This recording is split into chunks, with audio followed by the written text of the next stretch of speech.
La langue française, en fait, c'est pas une seule langue, c'est 1000 langues à la fois, et je pense que, en fait, c'est 60 millions de langues, et chaque Français a sa langue à soi. Tard, un jour je marierai un ange.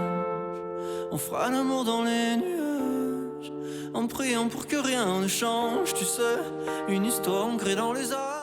J'ai écrit un jour, je marierai un ange, quand j'ai eu 19 ans, c'était en septembre 2020, il y a 3 ans déjà, et c'est l'une des premières chansons que j'ai écrites en français, de toute ma vie en fait. Et à ce moment-là, je suis absolument amoureux d'un personnage fictif, et en fait, j'écris à propos de ça, j'écris à propos de cette quête d'un amour impossible, fantasmé, idéalisé. Et cette phrase me vient en tout premier lieu, avant même la musique, parce que j'ai toujours pris cette habitude de d'abord taper quelques accords, ensuite il y a des mélodies, du yaourt et puis des mots. Et là, c'est l'une des seules chansons qui a commencé véritablement à travers les mots, et c'est pour ça qu'elle me ressemble autant, j'ai l'impression, et que le texte me parle encore aujourd'hui, parce que je l'assume toujours.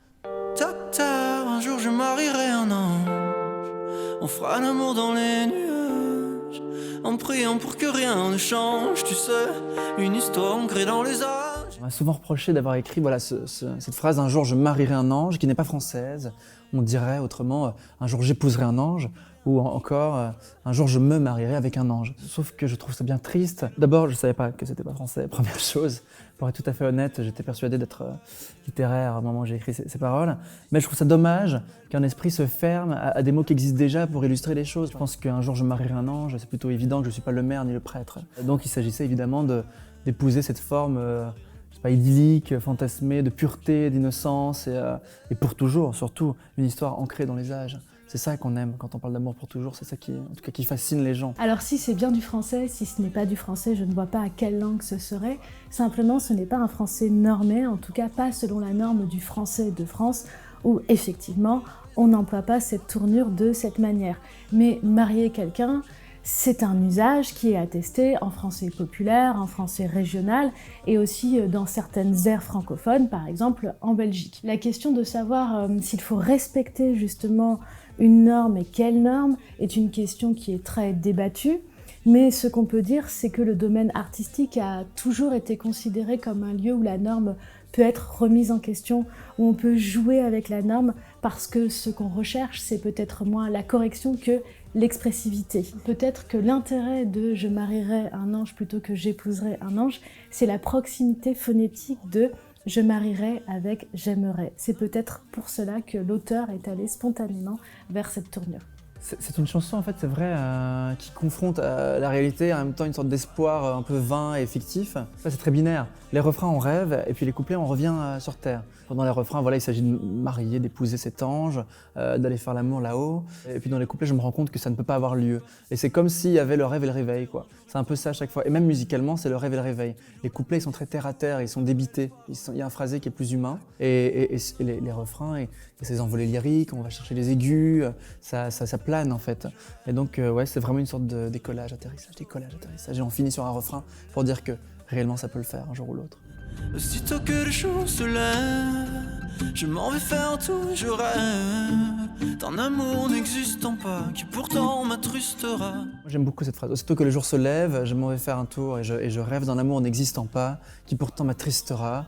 Et c'est véritablement cet amour fictif qui il n'existe pas et pourtant il peut quand même blesser parce qu'on a eu l'occasion d'en rêver quelques secondes. N'existant pas, je disais ce participe présent comme ça, c'est un truc que je reproche toujours aux chanteurs quand ils le font. Et je l'ai fait. D'un amour n'existant pas et qui pourtant m'attristera. Ici, on a une opposition du passé et du présent qui, pour moi, symbolise l'ange comme idéal. Qu'est-ce que c'est l'idéal? C'est à la fois ce qui nous porte, ce qui nous pousse vers l'avenir, ce qu'on tente d'atteindre, et en même temps, ce qui, à des moments, peut nous abattre, nous rabattre sur le présent parce qu'on sait qu'on ne va pas le réaliser, justement. Et peut-être que l'ange, cette figure céleste, mais incarné dans un humain, va symboliser cette tension-là. Je pense qu'il y a aussi dans l'ange un paradoxe, une tension entre le charnel et le pur qu'on retrouve dans le lexique de la chanson.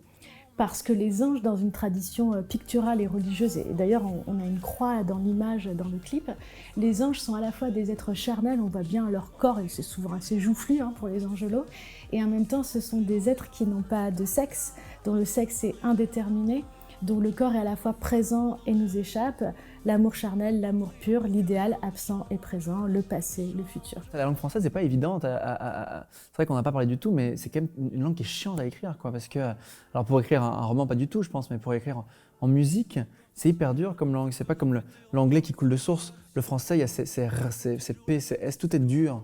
L'anglais n'est jamais difficile, tout est lié. Le français, il n'y a pas tant que ça de liaison. Et donc, quand j'écris un morceau, on parlait de science exacte pour que tout sonne évident, mais il y a un peu de ça. Il faut pas mettre trop de R, il faut pas mettre trop de P. Et donc dracher, c'est un peu dur. Et j'essaie d'employer des mots doux, on va dire. Ce qui est intéressant, c'est qu'on reproche plutôt traditionnellement à la langue française d'être peu musicale parce qu'avec peu d'intonation. C'est Rousseau qui disait ça, notamment qu'elle était trop plate, cette langue française, avec pas assez d'accent tonique. Donc c'est aussi difficile de dire ce qu'est un mot doux, ça va encore une fois dépendre de nos habitudes, mais du point de vue des consonnes, on va souvent différencier les consonnes occlusives en T, K, G qui sont assez fortes, qui vont produire un effet de heurt, et des consonnes plus liquides en L, par exemple, qui vont être considérées comme assez douces, les voyelles donnant un effet d'ouverture. Quant au R qui est évoqué ici, c'est assez intéressant parce que ça va dépendre de sa manière de le prononcer. Est-ce que c'est un R grasseyé, roulé, raclé?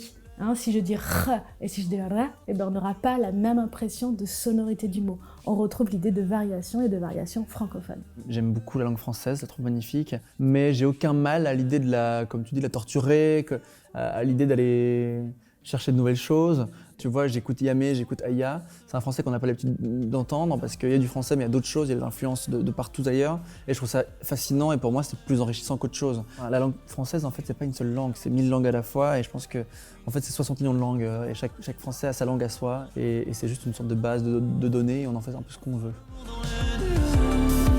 En priant pour que rien ne change, ne change.